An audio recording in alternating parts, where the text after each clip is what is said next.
Above all, any proposal affecting the future ownership of council homes, if it were to come to that, will be decided by tenants in a ballot. The residents are in charge, and that's as it should be. So we conclude our work in public, at least as a commission today, with the fundamental question: if we were to go for stock transfer, what would need to change and what would be the next steps? And I'm going to ask one of our independent experts on the commission, Peter Bevington, to introduce our proceedings. Peter, over to you. Thank you, Keith. Good morning, everyone. Since we began our work looking at the future of council housing in the borough, there's been a kind of quiet mantra going on in the background, and it's something along the lines of staying as we are is not an option. Now, I have a strong sense, and I've had a stronger sense as the hearings have gone on, that this is partly because change is already taking place, not least with a new housing strategy, a new structure for resident involvement, and a new set of values where residents matter. But I think we all expect that when the Commission makes its recommendations later this year, whichever option it recommends will involve change. A stock transfer, of course, would involve a change of landlord, potentially the creation of a new organisation with everything that would involve. But if the council remains the landlord, it will still need to respond to what comes out of the options appraisal and what comes out of the work of the Commission. So this, the last in our series of 9 public hearings, is on this theme of change.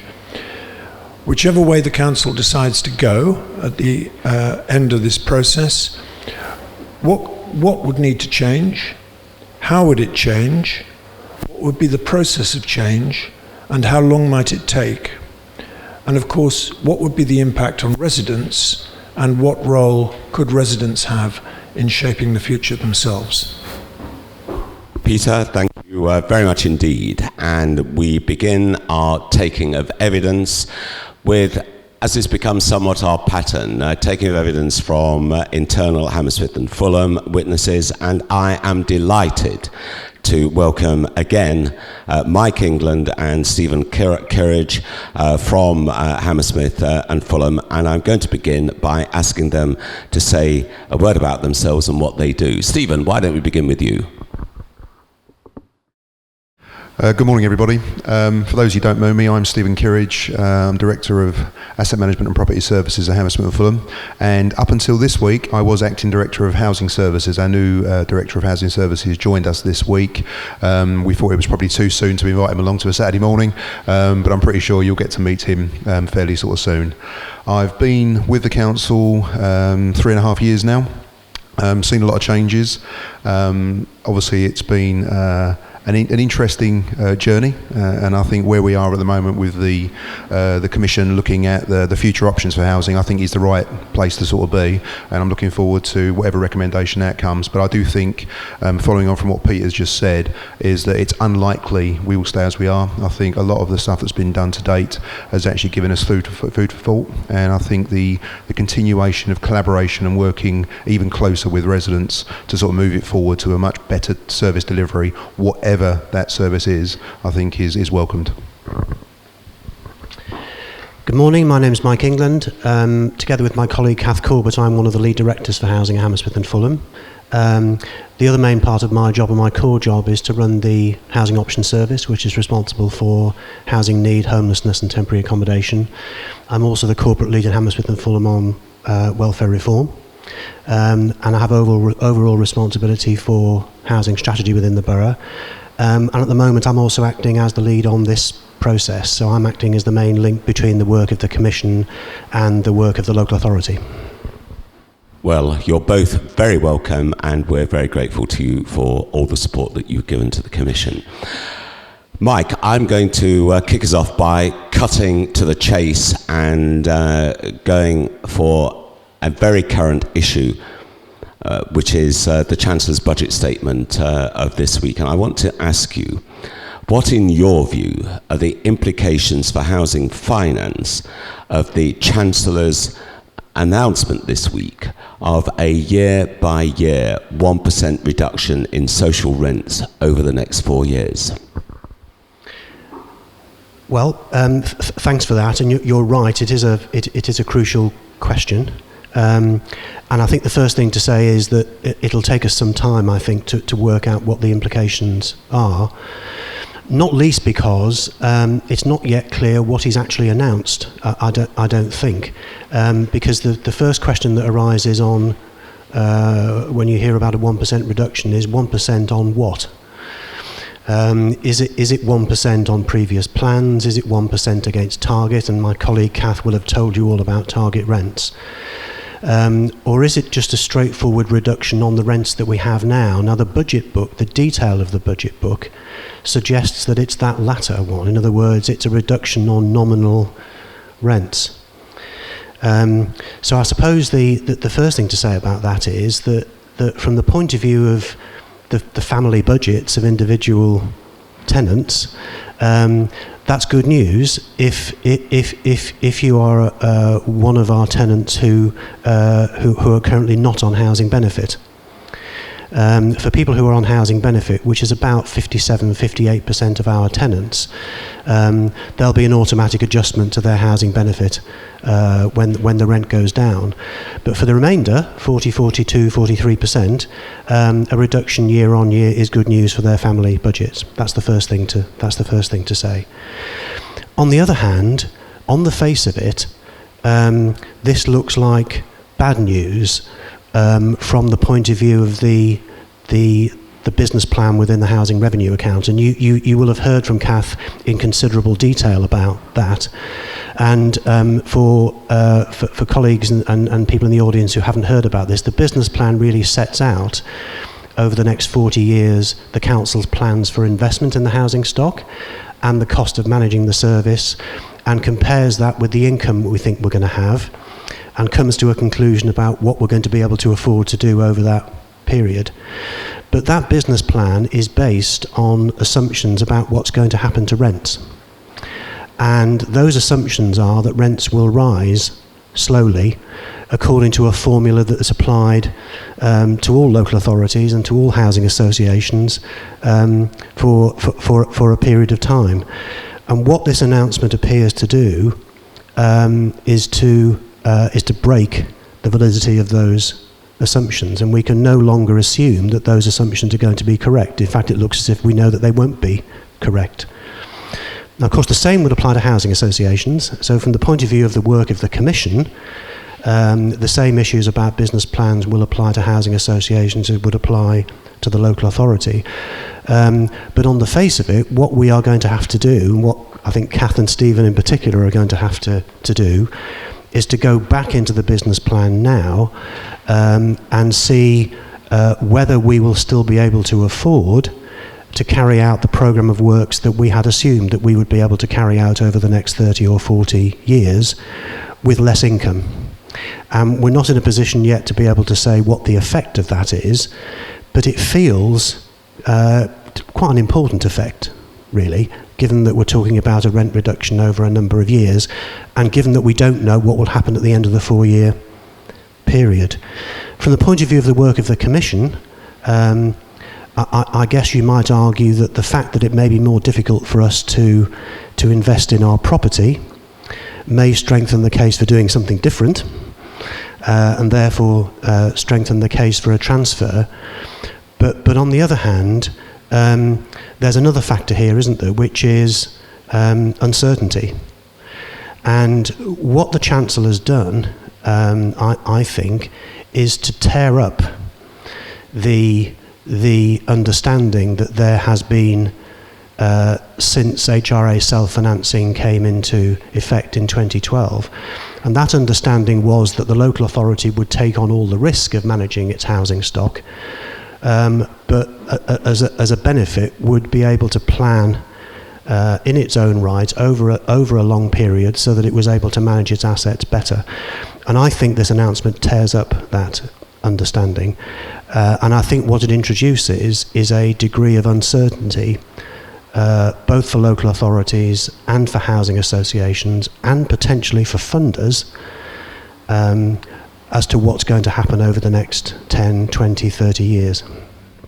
So on the issue of funders, under a stock transfer arrangement, one would be looking to the markets, for example, to the financial institutions for potential borrowing, and you're saying that the uncertainty about the revenues of a possible transfer organisation, just as a local council, would make it difficult for funders to make long-term financial commitments to the transfer organisation.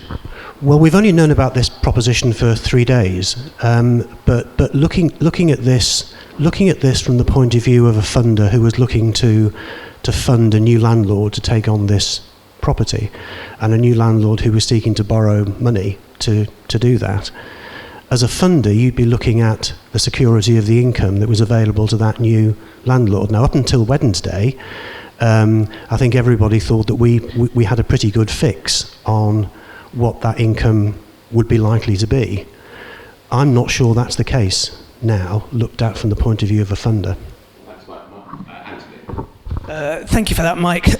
There's a danger this is more like a news conference than a commission hearing, because I want to go to another piece of new news around housing since we last met, and that's the proposal from government that councils and housing associations should charge what are termed market rents for people who in London earn over £40,000 a year and outside London £30,000 a year. Do you have any sense yet of what that might mean for housing providers, just in terms of practical implications, if nothing else? Again, a very new announcement. Although we've had a bit more time to think about this. I mean, I think the first obvious point to make is that I don't think, as a local authority, we have got any idea how many of our tenants earn over that amount of money. So there's a very straightforward initial question, which is that how on earth we would find out who was subject to that. But on the assumption that we're going to have to find out in some way, that feels like quite an administrative burden to me. That's the first point to make. The second issue, I think, is one of practicality, which is that we don't yet know how the new rules would cope with people going in and out of work, people's income going up and down, which feels like quite a tricky question to me. I think the apprehension from our point of view would be that because of those practical difficulties, government might resort to what they've done in the past, which is to say, you guys look after those tricky bits about trying to find people who earn over £40,000. We will make an assumption about how many of your tenants earn above that amount, and we will require you to pay us, government, an amount of money that reflects that, and then it's up to you how you go about collecting that money back. And that finally just points to one difference that we do know between the proposed arrangements for local authorities and those for housing associations, which is that although this would apply to both, so in London, tenants earning over 40,000 who are housing association tenants would also have to pay higher rents. The housing association would keep that additional income.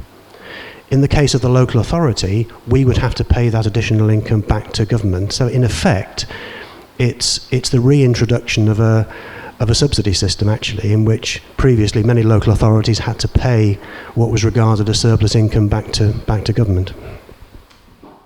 Thank you very much indeed for that. And then now I think back to the rather more mainstream issues on our agenda. I'm going to ask Shirley to kick us off in that. Thank you. This is for you again, Mike. Could you give us an outline, a brief outline, if possible, of the immediate steps that would need to be taken once we, as the Commission, have made our recommendations to the Council in the autumn, and depending obviously on whether that recommendation favours retention of the Council as a landlord or transfer to a new landlord? Okay, as briefly as I can. First of all, the Council will need to consider the Commission's recommendations, which will be a report to Cabinet, which will include the Commission's recommendations in full. But it's probably worth pointing out that it will need to consider some other things as well, because of course from the council's point of view, in its wider role of looking at the community's wider interests, it will also need to consider the wider corporate implications and the wider financial implications of whatever recommendation the Commission makes. So if it's a transfer, there will be financial implications for the rest of the authority and therefore for the council taxpayer.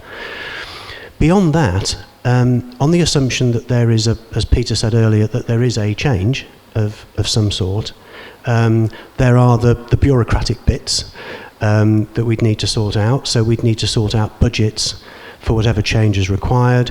We'd need to make sure that that the council had proper expert advice to implement the changes that were being proposed. There may well be changes in structure within the housing service to reflect the fact that the way in which things were organised were about to change. And I guess the other two major things that we would have to think about pretty quickly would be that if we were talking about a new organisation being created or found, then we would have to take steps to kick off that process. So if it were to be a newly formed landlord, there would be a large amount of work to undertake to put that in place. And then finally, and perhaps most importantly, we will, with residents, have to think about how the resident representation structure would be built to implement whatever this transition looks like, because of course up to this point this Commission's work is time limited and will end at the point at which the recommendation is made. If there's a major change to be made, there'll be quite a lot of thinking to do about where that goes and what that structure looks like going forwards. Yeah, I mean, I guess one of the things that occurs to me, and I think probably for all of us as commissioners and probably other residents as well, it feels huge. But I guess what I'm saying is, at the same time as being big, it is a well-trodden path. So there, obviously, even from your answer, people know how to go about managing change of this kind, whatever it turns out to be. Is that fair to say? I think that's fair. There's lots of experience of it. So yes, it is huge and probably feels a bit scary. But there's lots of experience of it happening, and lots of people have done it before, both residents and officers and councillors. Hello, Mike. This question is to you. So we've spoken a little bit about some of the government's housing and social policies. I just want to ask you, what kind of influence could the present government's emerging housing and social policies have on the outcome of the options appraisal, the stock options appraisal, and how will that impact on the council's decision? It's a huge question, and I'll try and keep the answer brief. We dealt with a bit of it, I think, in talking about the reduction in rents. I guess there are three bits to it. Just very briefly, the first one is we've talked in previous sessions about the wider housing environment in which we're working, and this is changing as well, isn't it? In that, in the budget, we've had major announcements about buy-to-let landlords. We've had major announcements about living wage and about changes in benefits, tax credits, and so on and so forth. We've had an announcement of a freezing for 4 years of working age benefits, including the local housing allowance. And I suppose adding those together and just thinking about the implications of that for the work of the Commission, I suppose what brings those together is that in particular for those people, for those third of residents who are renting privately in the borough, for many of those people it feels as if it will make it more difficult for those people to accommodate themselves in the market in the borough, and therefore that will make the social housing provision more important, and therefore the decision of this Commission more important, both from the point of view of people who want to live in social housing, and also actually from the point of view of people who want to remain in the borough. So I think that's the first point to make. The second point, I think, is on existing residents. So again, thinking about all of those changes and all of those benefit changes, including the change to the overall benefit cap. So for people who are on benefits, their total benefits will now be capped at £23,000 as opposed to £26,000, which will bring quite a few more social housing tenants into that capping regime. Some residents will benefit, I guess, from the budget, and people's circumstances will differ. But I think we know that for some residents, the overall impact of the budget changes will be to put pressure on their household budgets, and that they'll have less to live on. And clearly that's important for them and serious for them. The impact for the Commission, I think, is that if people's budgets are under more pressure, then again, coming back to the income point to the HRA, there is more risk to the housing revenue account in terms of collecting its income. So I suppose that's the general point to make. And then finally, coming back to more direct impacts, we've talked about the reduction in rents. I think the other obvious change to point to is the requirement that local authorities are now going to have to sell some of their more valuable properties to fund the right to buy amongst housing associations. Now, as with the rent reduction, we don't quite know, I don't think, what the implications of that are going to be. But we do know what the general pattern of it is going to be, which is that we as a local authority will be required to sell some of our more expensive vacant property. We will use some of the money that we raise from that to pay off debt. We'll use some of the rest of the money to replace the property that's been sold, and then the remainder would be paid back to government. What we don't know, I don't think, is what the overall impact of that would be. So on the replacement, for example, there are all sorts of things we don't know about that. We don't know who would replace it. We don't know where.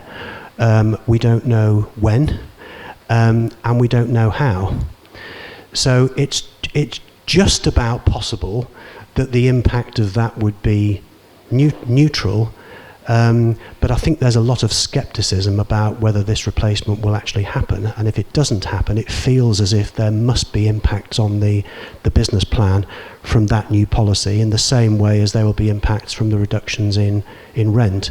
But again, I don't think we're yet in a position to be able to say exactly what they are, and therefore it's another element of uncertainty, I think, that's being introduced into the work of the Commission and the decision that the Council's got to take. It seems like there's a lot of unknowns, and within all that is the stock auctions appraisal, and obviously the impact or knowing how much money to put aside for ongoing repairs and maintenance of property. How do you think all this is going to impact on that? Well, I mean, as we know, there's lots of work going on now. We have very expert people doing this work for us. We have Savills just completing a stock condition survey. We have Capita carrying out the financial analysis, and so that work will carry on, and they will produce a result very shortly, as has been planned.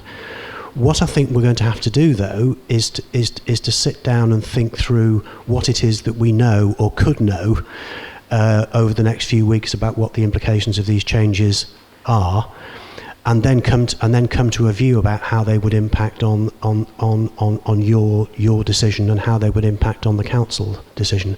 And sitting here this morning, I'm not sure I can tell you where that's going to go as a set of considerations and a set of decisions, except that they feel quite important to me. Thank you. Mike, don't put your mic down yet, because it's you again, sorry.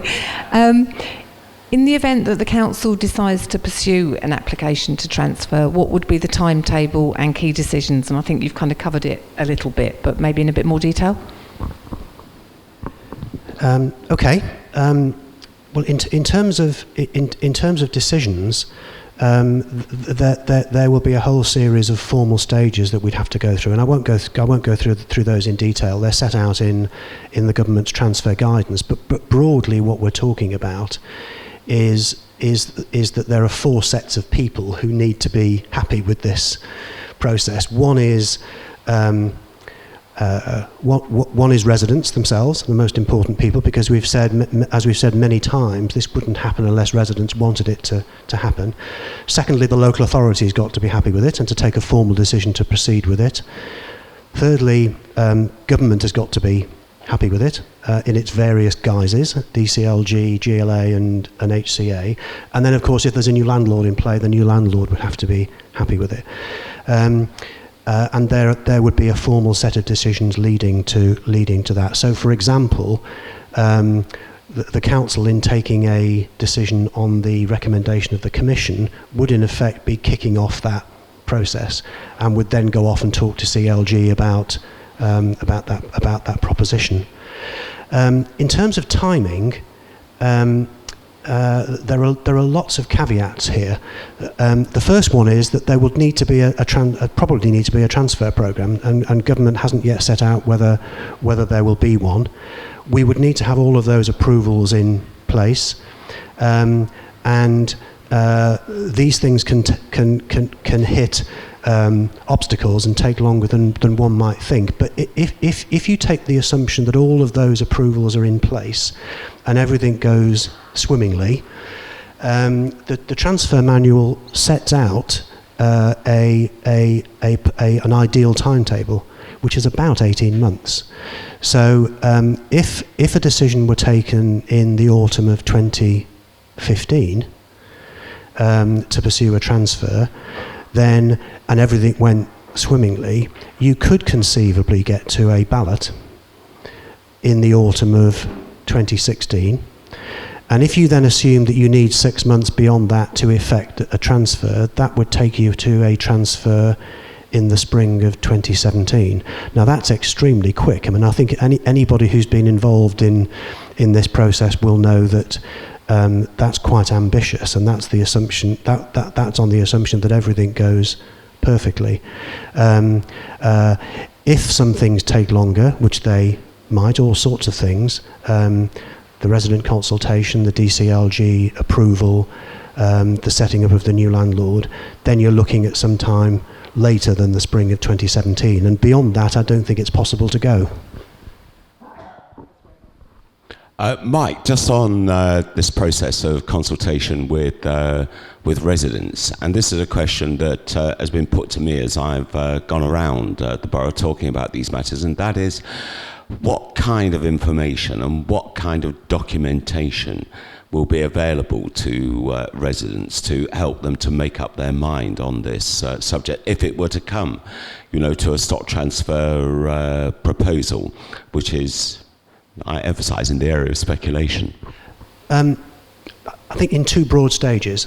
The first stage would be in the lead up to a formal offer and in the lead up to a ballot, and there would be lots of information in much the same way as there's been as part of this process, really. Public meetings, newsletters, information on websites, and so on and so forth. And then if and when we reached the formal stage, there would be a formal offer document, which is a document that would set out in great detail precisely what proposition was being put to residents. So it would set out precisely what the terms of their tenancy would be, including the draft tenancy agreement. It would set out exactly what the proposition was on rents. It would set out what the proposition was on rights, including right to buy and so on and so forth. And it would set out what repairs and improvements and services and degree of resident involvement residents could expect to see. And most importantly, it would set out what the new landlord was and the governance structure of the new landlord and what degree of control and influence residents would have in that body. So that would be set out clearly in a binding document before residents were asked to take a decision.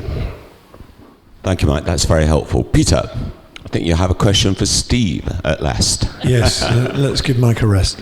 Stephen, I just wanted to stick with the transfer scenario. Could you talk to us a bit about the financial and organisational implications about going down that route? Okay, I think we've actually, through the previous questions and answers, I think a lot of that has been touched upon, because obviously following the recent Chancellor's announcement, there are obviously some implications there that we will have to factor in. Primarily in terms of the financial position, any funders, if we were going down a transfer route, would need to be assured that the business modelling was robust enough, because obviously within the housing revenue account, the debt itself, from a government perspective, there was a level of write-off that is needed. And again, any business plan would need to reflect that. So in discussion with central government, that's probably the main driving force, because obviously if your business plan and your budgeting process doesn't stand up to scrutiny, then that's pretty much dead in the water in terms of a potential transfer.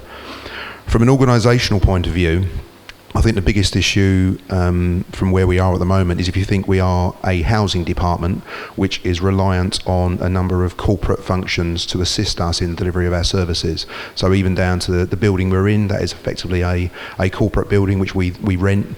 Officers only have a limited scope of work that they undertake, so we're still reliant on corporate colleagues in terms of IT functions, support, HR services, even to the point that our refuse is a corporate contract which delivers our refuse, so we would need to think about how those implications are.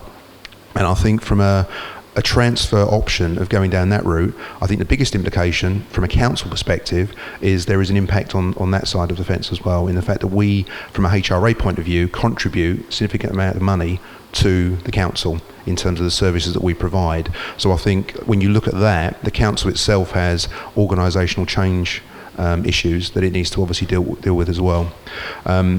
We touched briefly on one of Mike's answers earlier in terms of any transfer option we would need, if it was approved by Cabinet and then put forward in terms of a resident vote, we would probably need to look at probably a shadow organisation in terms of the meeting the needs of any new organisation moving forward. So the housing department effectively would need to reflect that with additional services it would need. And again, that would need to be fed into the budget, that would need to be fed into the business plan, and it went back to right at the beginning that, bearing in mind the recent Chancellor's statement, there are some implications there we now need to factor in. And then through all of that process, we are obviously getting the information from Savills now on the stock condition information. That again will have significant impacts in terms of, can we, even if we weren't transferring, can we still deliver what we want to deliver? So once we look at all of that, I think it just comes back to the financial early position, is once we go through this process, we have the stock condition information, we work through what the implications are of the Chancellor's statement, we work with Capita colleagues in terms of the overall business modelling, and I think that's the point at which, at this very point in time, I don't think we actually know now. I think 2 or 3 weeks ago, before the budget, we were probably more confident. I know Kath did some additional work earlier this year on looking at the existing business plan, which basically moved it out to a 40-year model, which worked extremely well.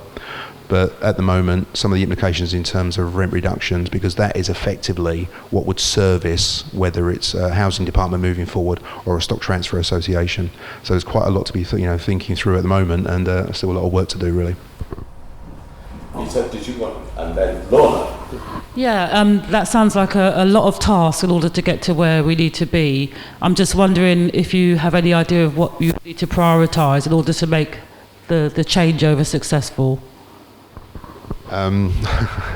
Again, I think it's the budget implications. I think without having the detail of the overall impact of the budget changes, I mean, fundamentally, if you think about the rent reduction, once that is actually fleshed out, the issues regarding sale of high-value voids, that all has significant implications in terms of being able to deliver a service, whether it's stock transfer or not. And I think in terms of the information that we're going to be getting from Capita, I think that is going to play a key role in terms of taking it forward, because once we get that information, at that point, we do need to be discussing with central government colleagues in terms of, are they convinced that it's actually likely to work? Thanks. And just to add to that, I mean, I think the new factor is the budget changes, and I don't think we know right now where that's going to go. But in terms of the overall volume of work, yes, it is a huge amount of work. But coming back to coming back to Shirley's question, there are lots of people who've been here before, and yes, it's a lot of work, but it's doable. Matthias, I think, and then Anthony. Thanks so much. This goes to Stephen. Oh, just a minute. I think actually Anthony may have supplementary before we come to your question. Matthias. Can I just play back in my simple language, as it were, what I think I've heard about the council's financial position? So it's almost as if the council has a mortgage in respect of its council homes, and you pay that mortgage with the income that tenants pay in rent. If you haven't got the properties anymore, you haven't got the money to pay the mortgage, so you need the government to give you money to pay off that mortgage as one big lump, in effect. What happens if the government say no?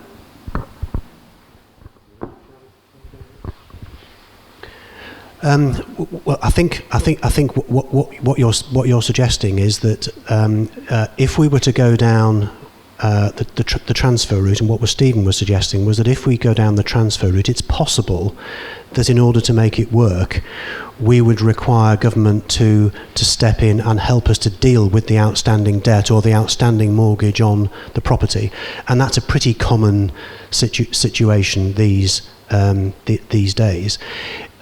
Depending on the size of the write-off that we would be requesting, it might be that if government said no, we wouldn't be able to do it, because what we couldn't have clearly is a position in which the council had large outstanding debts and no means of and no income to pay it off.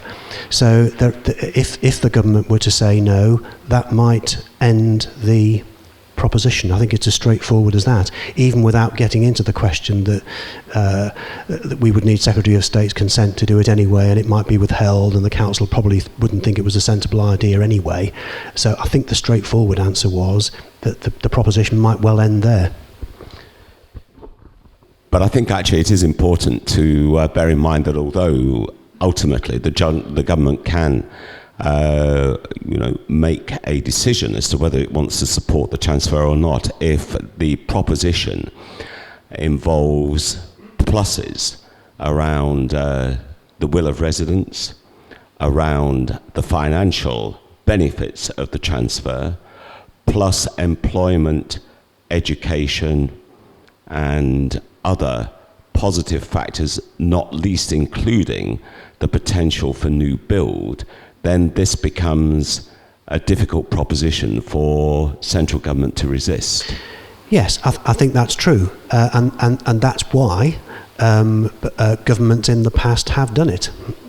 They've done exactly this. They have supported transfers by contributing, by writing off a proportion of the debt. It ought to be made clear as well that of course the Commission has really quite a lot of life left in it, and during the second half of its work, as it were, we will expect to see the detail on the implications for the Council in terms of loss of revenues out of the housing revenue account. And we'll certainly expect, and we'll have the opportunity over the next few weeks to really drill down into the implications of the government's recent announcements on rent.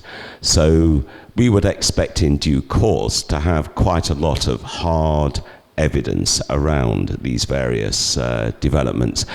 I wanted to ask, and it's a question we've asked before, but let me just ask it again, perhaps direct to Steve. What are the implications of a transfer proposition in terms of existing relationships and contracts with contractors, not least, of course, Mighty? In relation to existing council contracts, all contracts that we enter into as a council have the ability to novate to any new entity, which is not unusual with transferring stock, because you still have to have the continuity of being able to deliver the business and the service to the residents. So there isn't really an issue. Fundamentally, it's business as usual, so you won't actually see behind the scenes any sort of real sort of transitional sort of change, and residents won't hopefully see any sort of change. So at the point of if a transfer was recommended and a ballot was achieved, then the service they have the day before the ballot and the day after, there will be no difference. Slight variances on that would be corporate contracts as to whether any new organisation that was being formed would want to continue some of those services. So again, where we get IT support, would we want to do that, or would we want to do something alternative? But that would be worked through. But I think in terms of the main fundamental delivering of services, there will be no real change. But I think any new organisation would want to look hard at, is it getting the best value from some of the corporate contracts, or are there alternatives? And they would obviously be fleshed through before any final decision was made. Fine, thanks for that. I think Kim's got a supplementary. Yeah, you talked about the contract could just be transferred over so residents wouldn't see any difference. But how about if residents did want to see a difference? What can be done then? Okay, I think any contract in terms of delivering services, you would have to go through the usual EU procurement in terms of formal sort of tendering processes. And for those in the room who were aware of the most recent tendering exercise we did, I mean, fundamentally from start to finish, that took around 18 months. So by the time you sort of advertise what the nature of the services are, you obviously go through the tendering process. So any change, you would be looking at a period of time of which to actually do that change. I think one of the drivers has to be is what the budget implications will be. So again, as part of the business modelling, what you can deliver for the money that you have available. Obviously the stock condition information, it's about the level of service you want to be providing, and also the residents' expectations and any new organisation, what the key drivers and the key aims are. And so anything is possible, I think, but there is also a cost implication to that. So again, when we did the last range of tendering exercises, we probably spent in the region of £1 million in actually delivering that tendering process. So you'd have to factor in, is it stay as you are, or do you look to amend the existing contracts, or do you look to go down a complete new tendering route as well? Sorry to labour the point about this, but you're saying that if it was a new landlord, if it was transfer and it was a new landlord, the new landlord wouldn't be bound by the length of the contract that the council currently has with Mighty, for example? The contracts that they're currently set up have termination break clauses. So should a new organisation want to rethink about the way it delivers services, you can have those discussions with any contractual arrangements. Fundamentally, you still have to be able to deliver a level of service whilst that transition occurs, and nothing would preclude those existing service providers being part of that next round of processes either, because again, you go through the formal European Journal, you advertise it, and anyone can actually apply for that. So we're not bound. Fundamentally, it's a cost associated with any change activity that happens. Andy, I think you had a supplementary. Hi, Stephen. We've asked about organisational and financial, and you've responded on the financial and the contractors. But on an organisational level, would you hazard a guess about the effects on your staff and your team of a transfer? In terms of any organisational change, you would assume that the housing department would have to grow in terms of personnel. I think the services that we rely on corporately to support the housing department, if you think about some of the things I mentioned earlier about IT support, HR, there are a number of central functions that have people in posts. So we would need to probably grow any department which would become the new association. In terms of actual numbers, again, you are reliant on the available budget. You would obviously have to look at the business planning associated with that. I think in terms of delivering the service, I don't see any of the existing housing staff reducing. I effectively seen certain areas of it actually growing. So again, from a point of view of definitely the financial team, I would assume any financial team would have HR within it, it would have an IT section within it, and there would also be additional resident and customer service type arrangements. So again, to think back to currently the H&F In Touch team, which is a corporate function which deals with members' inquiries and various things like that. So at the moment we feed into that process, and the HRA contributes towards that.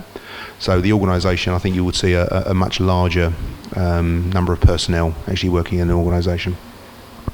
And to add to that, from the point of view of existing staff, the assumption would be that for those people whose functions, if you like, were being taken on by the new landlord, they would have the right to transfer to that new landlord. So staff would generally speaking, would have that protection, that TUPE protection, and that's quite important as part of the process, I think, because clearly staff would be thinking both about the services that they're providing, but also about what the change would mean for them. And I think it's quite important that they would know during this build-up and during the transition period that protection was there. The other big effect for the existing housing department, which I think Stephen mentioned earlier, is that effectively it would split. There'd be a large part of it that delivers services to tenants and leaseholders that would potentially go over to the new landlord, and the other bits around homelessness and many of the bits that I'm responsible for actually would stay on the local authority side. Shirley, you've got something, Andrew? Yes, I was thinking about bricks and mortar now. If there's a transfer, and you may know about precedents in other organisations here, would that always mean that the staff that went over to the new landlord would have to leave the building and go somewhere else? Or are there arrangements sometimes for leasing the office space, etc.? There's very often a transition period. But because of the degree of activity that goes on in the lead up to a transfer, it's often the case that at the point at which the property transfers, there hasn't been time to sort out new arrangements around accommodation, and as Stephen has said, around IT and all of the rest of it. But I think typically a new organisation would want to set up its own identity, its own building, and so typically after a period of time, even if there's been a transitional period, staff would move out into potentially different accommodation. If we're talking about neighbourhood offices, the assumption though would be that those offices, the property would also transfer to the new landlord. So if you think about the neighbourhood offices that we have in Hammersmith and Fulham, I think the assumption would be that that staff would still be there, and it's just the headquarters might change. Thanks so much, Stephen and Mike. On the other side of the coin, if the council decides to retain the stock, there has been a general consensus that staying as we are is not an option. What, in your view, would be the implication of retention for governance, services, and for investment? Thank you. I think we've probably talked about investment already, really, and one of the decisions that the Commission and the Council are going to have to take is what's best for investment going forwards, whether it's best to retain the stock or whether it's best to do something different. And as we've already discussed this morning, that decision's just got a bit trickier, given the uncertainties that we've already discussed. In terms of services, I think the point behind your question is right, and I think from our point of view, this process, the process of setting up the Commission and the Commission taking evidence in the way that it has and talking about the services that it would wish to see, and the forthcoming report that you produce, will act as a bit of a watershed, really. And whether or not there is a transfer, we will need to look at the way in which services are being delivered, because you will have come up with all sorts of evidence and views as to what residents want to see. So whether that's in terms of housing management services or repairs, or the detail of the way in which the service is run, I think that whether there's a transfer or not, that will lead us into different territory about what it is that residents want to see, and that will be a valuable outcome of the process, irrespective of what the long-term future of the housing stock is. In terms of governance, the fact that if we're looking at a position in which there isn't a transfer, the fact that there isn't a transfer doesn't mean that there might not be quite radical changes in governance, because of course, as you've already discussed, it would be possible to retain the stock but to have a completely different way of managing it.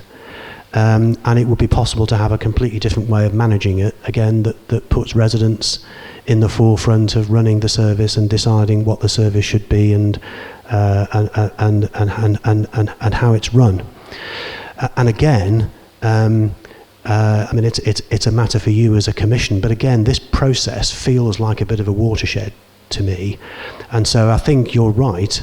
The implication of the question that things won't stay as they are and can't stay as they are is right, whether there's a transfer or not. And I think just to add to what Mike has been saying, I think one of the key aspects for us as officers is, as officers of the council, we are effectively the transitional people throughout all this. So if you think we've come from one administration into another, and I think the where we were previously, it was more, there were other reasons why the department effectively evolved and grew into the way it went, and I think there was a reduction in staff. There was a different view in terms of how services should be delivered.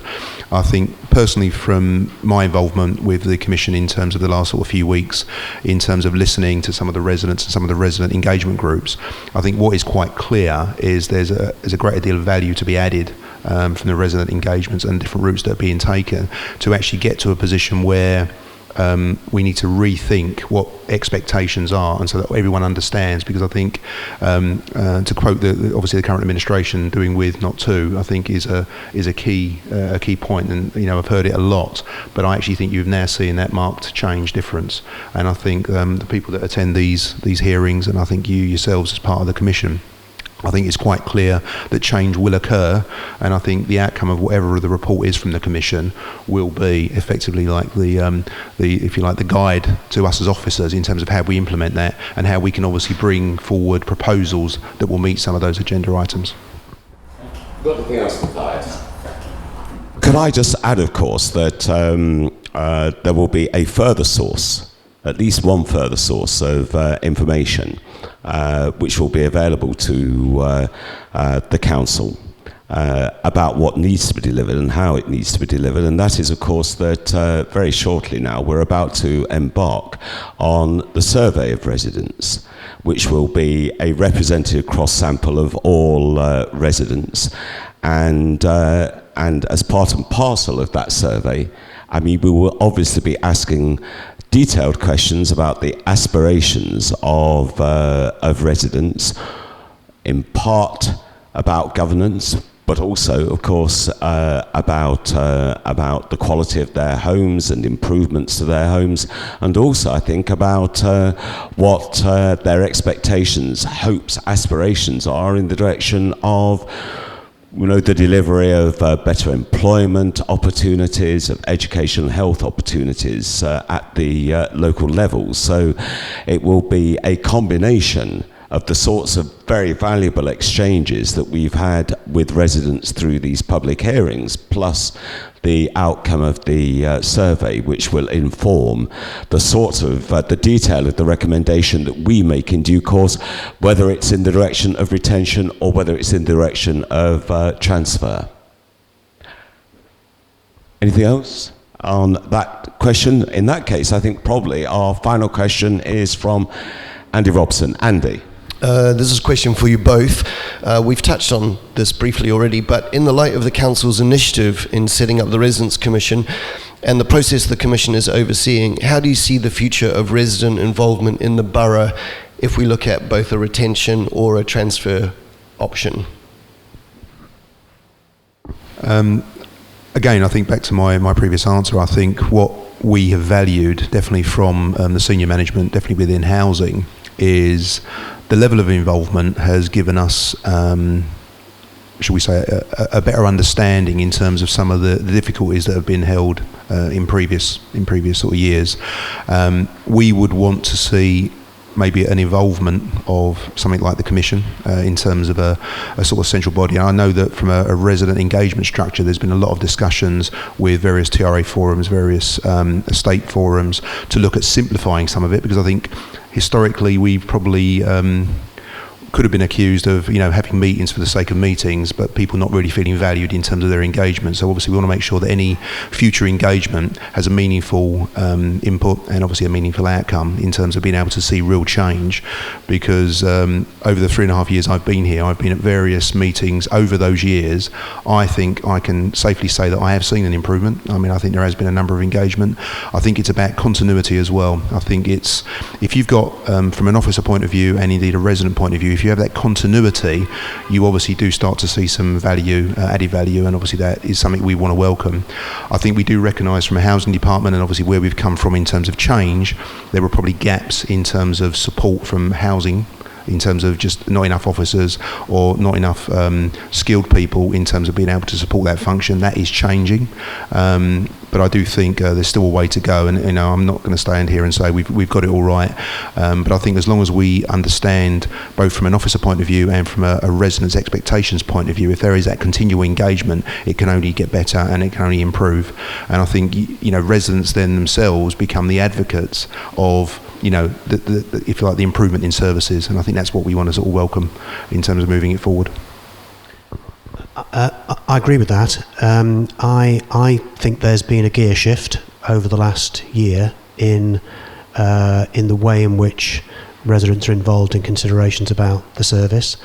I think this commission is an important milestone. I don't think it will be possible to go backwards after the work of this commission to where we were before. It feels to me as if whatever the outcome of your deliberations, we will move towards structure